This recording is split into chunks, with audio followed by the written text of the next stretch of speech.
comes from ancient Mesopotamia, and he is one of the oldest plague demons ever recorded. Pazuzu was the king of the wind demons, believed to carry disease on the hot desert winds sweeping in from the southwest.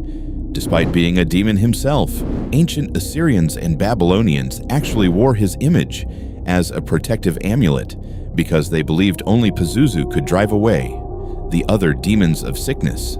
He had the body of a man, the head of a lion or dog, wings of an eagle, and the legs of a bird. Terrifying to look at, but for centuries, people kept his face close to their bodies, on purpose. Nergal. In Babylonian mythology, Nergal was the god of death and the ruler of the underworld, but his most feared role was as the bringer of plague.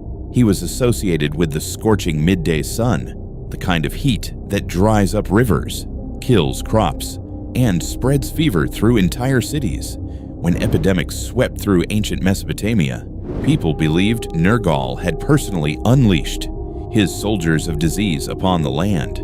He commanded an army of demons called the Sabiti, and each one carried a different affliction. Nergal did not kill randomly. In the myths, he was deliberate, calculated, and utterly merciless. Lamashtu. She is unique among plague demons because she specifically targeted the most vulnerable infants and pregnant women. In ancient Mesopotamia, Lamashtu was considered one of the most dangerous supernatural beings in existence. She was not merely a bringer of fever or pestilence. She would creep into homes in the night, touch a pregnant woman's belly, drink the blood of babies, and gnaw on their bones. Miscarriage, infant death, and complications during birth were all attributed to her.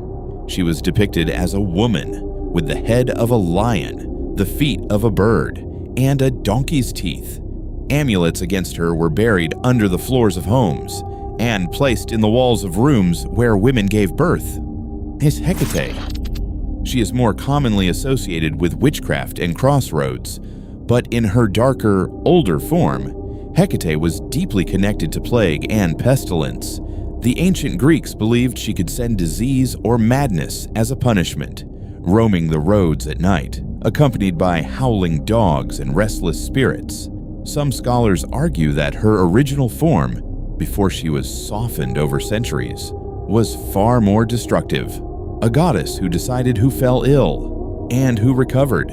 Offerings were left at crossroads, not out of reverence alone, but out of genuine fear of what she might do if ignored. Vepar. He comes from the tradition of medieval European demonology, cataloged in grimoires like the Ars Goetia. Vepar was described as a Grand Duke of Hell who took the form of a mermaid. His specific power was control over water, and he used it to spread plague. He could infect the seas and rivers, contaminate water sources, and cause wounds to fester and fill with worms. In an era when contaminated water killed entire towns, a demon with dominion over water was among the most terrifying imaginable. Sailors feared him especially. A calm sea under Vepar's influence, the old texts warned, was no safer than a storm. Asag. In ancient Sumerian mythology, Asag was a demon so hideous and so powerful that even the great god Enlil trembled at his presence. His defining characteristic as a plague demon was a sickness he caused that made the skin of his victims feel as though it were burning from the inside. He was said to have an army of stone demons as his children, born from his union with the mountains themselves. When the hero god Ninurta finally defeated Asag, the myths describe the battle as the source of the world's rivers, the demon's blood flowing outward and becoming the waters that fed civilization. Even in death, Asag shaped the world.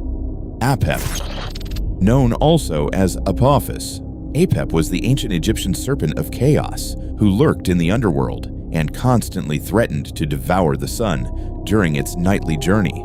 But beyond his role in cosmic destruction, Apep was believed to send disease into the world when he temporarily overpowered the sun, god Ra. Eclipses and periods of unusual darkness were seen as moments when Apep was winning, and plague would follow.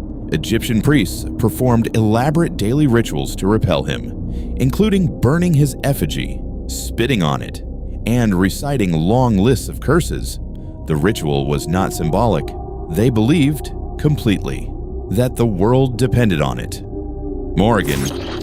In Celtic mythology, the Morrigan was a goddess of war, fate, and death, but she also carried plague in her shadow. She was often seen as a crow circling above battlefields, and wherever she flew, disease followed the dead. She did not simply predict death, she delivered it, sometimes through supernatural sickness that swept through an army before a single sword was drawn. The Irish myths describe her as three figures in one, Bedb, Mata, and either Nemayan or Anand, depending on the source. Nemayan, in particular, was associated with the frenzied spread of panic and illness through enemy ranks. Armies that saw crows gathering before battle knew she had already made her choice. Mictlantecuhtli. He ruled Mictlan, the Aztec underworld, and death in the Aztec worldview was never clean or peaceful. It was a long, difficult journey through 9 levels of the underworld, full of obstacles and suffering. Mictlantecuhtli presided over all of it. He was depicted as a skeleton figure, wearing a collar of eyeballs, with stars visible through his ribcage. Epidemic disease, especially the kind that caused the body to decay visibly while still alive, was seen as his direct work. When Spanish colonizers brought smallpox to the Americas, and it devastated the indigenous population, some survivors interpreted it as Mictlantecuhtli unleashing something that no ritual had ever prepared them to face.